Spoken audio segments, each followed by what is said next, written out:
Hey guys, it's Mindark. Welcome back. We're going to delve into a little bit more of Hatoful Boyfriend mysteries. So far we've discovered Ryota's struggle when dealing with the loss of his mother, Sakuya's dream of becoming a musician while turning his back at becoming head of the family, and Yuya's ordeal at uncovering the hawk plot occurring at the school. We were left wondering what exactly was going on at the school. Mainly, what was Dr. Shu up to? Let's explore another 4 paths. We'll begin with Okosan, the weird cooing bird who loved to run and would constantly spaz out over pudding. Okosan was shown enough as Sakuya's rival. Perhaps rival is too strong a word. Okosan was more Sakuya's greatest source of annoyance. To start off, we'll be choosing to join the track team. Upon joining, we encounter Okosan, who turned out to be the team captain. He welcomes us to the club, but says we need to complete an exam as entry. We're given the choice between a long distance run or a sprint. Okosan is delighted when we challenge him to a long-distance race. He very easily outruns us.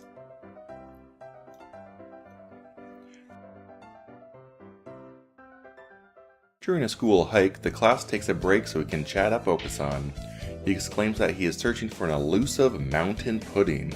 However, none is to be found. Now, at the sports festival, we decide to try out the marathon so we can meet up with Okosan. He ends the race in first while we get ready to represent all the girls out there. We never find out how we placed. Sometime later, we encounter the same situation that we had back during Sakuya's path. Sakuya and Okosan are in an argument. We support Okosan this time with interesting results. The Giga Drillbeak is unleashed, sending poor Sakuya bounding out of the room. Sakuya breaks his hand in the process, never able to play the piano again. Now that's not exactly stated, but I'm pretty sure it's implied. Within the cafeteria, we're treated to a scene that we witnessed during Ryota's path. Okosan is having a standard spazzing tantrum over fake pudding. We request that Okosan be left to his freakouts because he's a fan-tailed dove. Why does that matter at all? I have no idea. But Okosan understandably freaks out even more and trashes everything. During Tanabata, we come across Mr. Nageki but decline his invitation to walk us home as had been done in every other playthrough so far. We come across Okosan at the pool where Sakuya and his brother Yuya had a race. This time we are the ones challenged. The race begins and Okosan runs across the water at full speed. Bird Jesus? I'll let you decide. Here we have Okosan eating beans intensely. Do we join him? Do we scold him? We try to stop him by force and a fight occurs. Only blood and beans remain. You may have guessed it, but we don't take a job. The cafe will be so lonely without us. With that decision behind us, we prepare for the festival. Only Okosan is on our minds. Okosan wants pudding. I know. It's surprising information. But thankfully the fireworks begin, which seem to fry his little mind. The world is a little bit more peaceful in that moment. But for how long? Uh-oh, Mr. Nageki asks for help. We say, later! What a great day, we're happy. Okosan is happy. Turns out he had a dream of Lord Putty, clad in feathers of the purest white, his golden pudding steed shining like the sun itself. Before he was a pudding-loving psycho, and now Okosan is a pudding-loving religious zealot. We try to play along, and it doesn't exactly go very well. He runs off in a rage. It's Maid Cafe time. How could we forget? Is Okosan here? Yes. Is Okosan looking for pudding? Yes. Did he find it? No. This pisses Okosan off, but with quick thinking we show him a mirror, and he gets bird boners for himself and calms down. Neat. Back at the track, something fishy is going down. Dr. Shu's there trying to push steroids on Okosan. Now we know from the past stories that the doc is up to no good.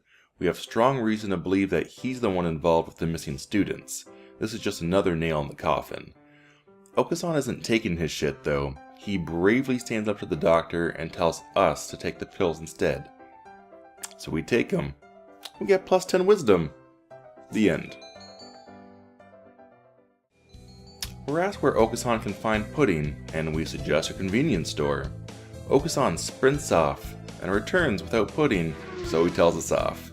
Hey, Okosan, go to hell. Now it's that weird bean day again that I can't pronounce, and we offer Okosan some hemp beans. Bitches love hemp beans. He gets a little pissed off when he thinks we're trying to flirt with him, and he just devours the beans after knocking them on the ground. Entering the track clubhouse, we find Okosan packing. He's quit school to go on a journey to find the true pud, the ambrosia of the gods.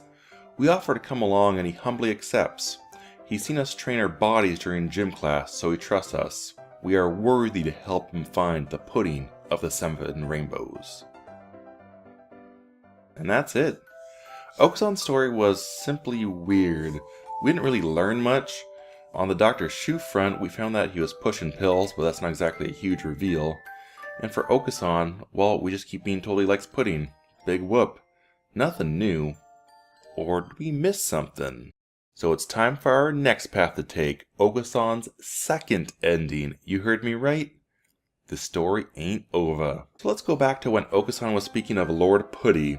We tried to play along, but it kind of backfired and Okosan got ticked off. At last he returns to his lost home, guiding the pigeons to the pure, promised land. This phrase excites Okosan. It proves that we know the legend, and that we are true believers. After this point, the story actually plays out exactly as it did before. We come across Okosan packing to go on his journey as we did before, and once again, we request to come along.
What the heck did we just see? Yep. All of the inhabitants of the entire world were turned into pudding, ruled by Lord Putty himself, Okosan. Ridiculous. But this train ain't slowing down yet. Next ending. Do you remember Nageki? No? No one else does either. This is the library kid that we talked to once. Like, once at the start of each playthrough. Super exciting guy. We join the library staff and see Nageki there again. We see how boring the place is, but bam! Nageki was there all along. Poor bastard has no presence and just sulks around the bookshelves. We chat about books, and then say they're nice, and we're on our way. During the sports festival, we decide to hit up the library rather than join an actual event. And I'd like to point out that after choosing this option, we have now tried out every other possibility. In the library we found the AC on, which is delightful considering how hot it is outside. Nageki walks up and explains that the AC isn't on, it's just colder in the library. We ask him why he doesn't join an event, and he asks the same of us. Touché, bookworm kid. Tanabata. Here's an image of us saying no to the teacher, as usual. We have to go return some late books, so we head to the library. Surprise, no one's around. Haha, jokes. Nagaki's totally there. A discussion on books occurs. Nageki has read pretty much everything, but asks what book we might recommend since we're part of the library staff. We suggest Night on the Galactic Railroad. He's already read it and kind of insults it, but he catches himself and says he didn't exactly dislike it. Are we becoming best friends? After not taking a job, and after meeting and saying goodbye to Azami, we return to the library. We have to write a book review in the newspaper. Is there anyone here? No? No one? Oh shit, it's Nageki! This is a surprise to nobody. We ask him to write a review when he says it's dumb, but he does agree anyway. Mr. Nanaki asks us to help him out with the grading papers. Nope! We go to the library instead, and it's packed this time with third years studying their asses off. We see Nageki standing in the corner annoyed by the crowd. We ask him if he's okay, if he's being bullied. He doesn't actually answer, he just looks really sad. It's time for everyone's favorite event, Maid Cafe! We ditch it, but find Nageki in the library. Entering the library, he is ticked that the door is even open. It's too loud for his precious library. We tell him that we're happy to see him. He's like a friendly ghost we can count on. We eat cookies together, but when we suggest to go somewhere else, Nageki gets angry. It dawns on us that we never actually see him outside of the library. Maybe he isn't being bullied at all. He's more so having issues at home. We forget some of our homework in the library, so grab a key from a teacher and enter. Nagaki's still reading inside. He was so engrossed in his book that he didn't actually notice he was locked in. We offer to walk him home, but he snaps back with a no. He says he would if he could, and he tells us to forget it, so we leave. Sometime later, Nageki says he wants to have some heart-to-heart talks. He says we're the first person I've talked to him in a long while. He enjoys our company. When we talk, he remembers things sometimes, but it's just not enough yet. He thinks and before we can finish that sentence, Mr. Nanaki pops in. He tells us not to study alone for too long, and leaves. When we turn around, Nageki isn't even there. Did Mr. Nanaki not even see him? It's Christmas Eve, and we got stuck at the school due to a huge snowfall. So we head up to the library. Nageki hangs out with us until the snow stops. We have a chat about A Christmas Carol. Nagaki's almost done the book. Ghosts of Christmas past, present, and future. All of that. Hold up everybody, it's bean time! Time to find our favorite library boy. He accepts the beans and asks us to meet him again here tomorrow. Arriving the next day, a chill fills the library. Nageki wants to finish the conversation which was interrupted days earlier. So we sit and listen, or rather watch. He suggests we walk outside. We step outside the library, but he stops abruptly at the doorway. We look in confusion. He steps back and takes a running sprint at the open door. Nothing. Stopped in his tracks. He can't leave the room. He's trapped there. No one talks to him because they can't see him. We're the first ones to do so in years. Festivals year by year go by. Students graduate. But he stays there, trapped. Turns out years ago Nageki took his own life. He says he has no regrets because that place was his choice. It was painful at first to exist that way, but he slowly got used to it. That is, until we came along. With a tearful goodbye, he says, "I love you," and fades away. First pudding lords, now ghost kids. The game has it all. This last story was very isolated from the others, much like Nageki himself. And that actually wraps up every storyline of the students. But we're not exactly done. We join the student council with Sakuya, and during the hiking break we decide to talk with Mr. Nanaki, but he falls asleep. During Tanabata, Mr. Nageki asks us to walk us home as usual, and we say no. Plot twist! We actually say sure. He talks about how awful our cave house is and reminds us to do homework and takes his leave.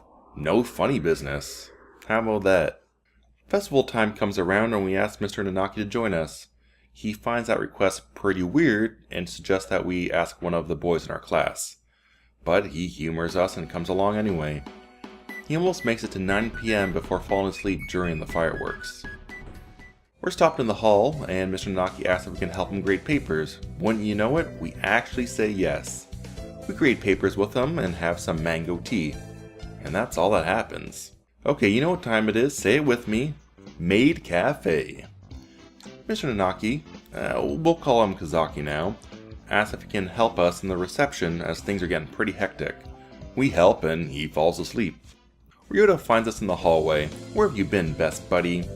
Kazaki apparently left his cell phone in the classroom. Ryota would like to return it to him, but he's too busy to do so, and we're more than happy to help out. We take the phone from Ryota and a piece of paper falls out. On closer inspection, it turns out to be a photo, completely blacked out. We catch him on the way home and inappropriately ask him about the picture. He simply says, yeah, it's a picture he marked out, and takes his leave. Hey, yeah, you watching the video, do you get spooked easily? Yeah? Turn off the video right now, you're going to see a scary skelly. Now, we're the ones who forgot our phone at school. More specifically, inside the science lab. We go to grab and leave. Bamboozled! Dr. Shu appears. He's all, hey, you're young and strong. Can you help me carry some stuff that's in the prep room? Don't worry how creepy everything is right now. It's all good. You can trust me. Which we do, because we're like that. We're looking for his folder in this dim prep room when we hear the door lock behind us. And we realize this is it. This is how we die. We knew Shu was up to no good. And now we're going to find out the truth. The hard way. Oh, never mind. Kazaki found us and it's all good. What a nice teacher who isn't creepy and does not spend an odd amount of time with the doctor. We leave and encounter the doc outside. Turns out Dr. Shu totally forgot he asked us to help him, so he locked the door by accident. But upon realizing his mistake, he waddled over to let us out. Oh boy, simple mistakes. We're all friends. Super fine. Please let me leave. Beans? Teacher. He's happy. He's going to give it to us later. It's the end of the year and we can confront Kazaki. We tell him how we feel about him, and he kindly tells us that's just not going to happen. His heart was broken in the past, and he simply cannot love anymore. His heart was filled with hatred, but he learned to turn that hate to instead to try to show everyone love equally. We explain that it's only causing him pain, and he doesn't really disagree. He does say he'll try to get past this after explaining that he has destroyed the photo. Now this next part I'm kind of on the fence about. He says he's not ready for a relationship right now, and maybe he will in the future. So once we graduate and we still want to seek him out, he'll be around. I mean, once we graduate high school, it doesn't feel super creepy, but it is kind of creepy to be having this conversation right now. But I guess at least he's not all for it right this second. I don't know. And that brings us to the end of the story, and the end of the episode. Kazaki's story was pretty tame, but we did get a small glimpse into Dr. Shu's going on. But that is all for now. I want to thank you for watching, and I hope you tune in next time. See ya!